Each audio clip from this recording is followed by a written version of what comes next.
Hi guys, so since everyone's so busy these days, I'm going to explain to you how the dairy industry works in 5 minutes. Like other female mammals, cows only lactate, or produce milk, when they're pregnant or have a newborn to feed. So the dairy industry inseminates or impregnates cows starting at the age of around 12 months over and over and over again so they keep making milk.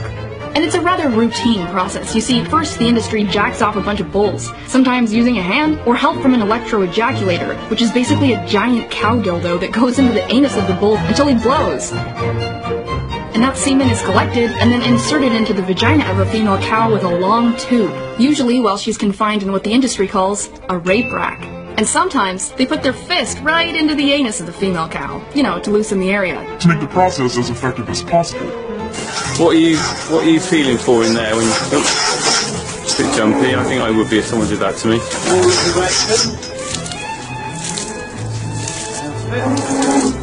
Just bringing it out. He massages a little bit just to relax everything and help that semen go where it needs to go.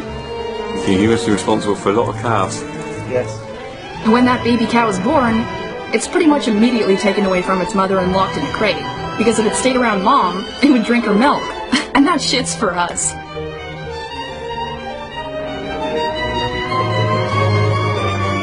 And you see, a mother cow's bond with her young is very strong and affectionate. And she sometimes cries out for days in search of her baby. But nobody gives a shit.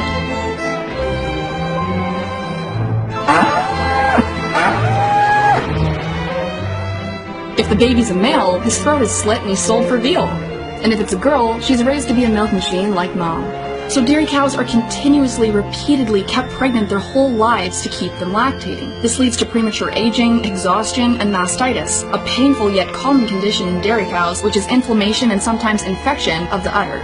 Pus and blood in the milk of dairy cows is also common, so it's usually filtered. But not completely, because in Europe, Australia, New Zealand, and Canada, up to 400,000 somatic cells are legally allowed in every milliliter of cow's milk. And in the United States, 750,000 somatic cells per milliliter. In Brazil, 1 million. And somatic cells, most of which in this case are white blood cells, are the same thing that erupt on the top of a big zit, so you could call it pus.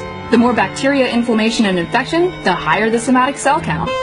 But don't worry, there's a limit. And when a dairy cow is finally too physically and emotionally exhausted to continue on, she collapses.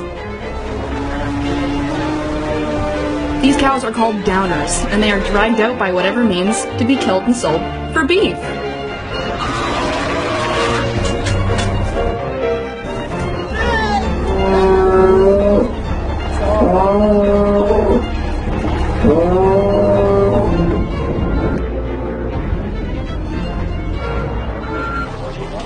It's common in the industry, even on organic dairy farms, for cows to go down after about 4 or 5 years of continuous milk production.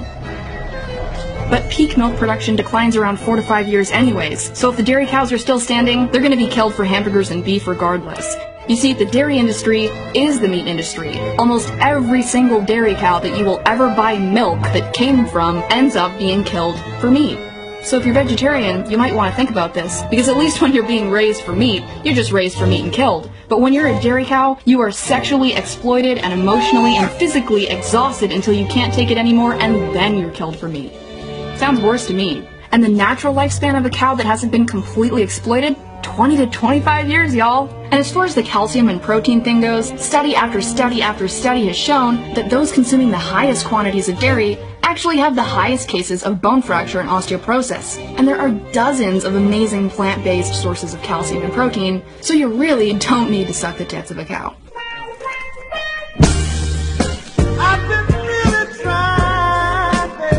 I mean, the dairy industry has wormed their way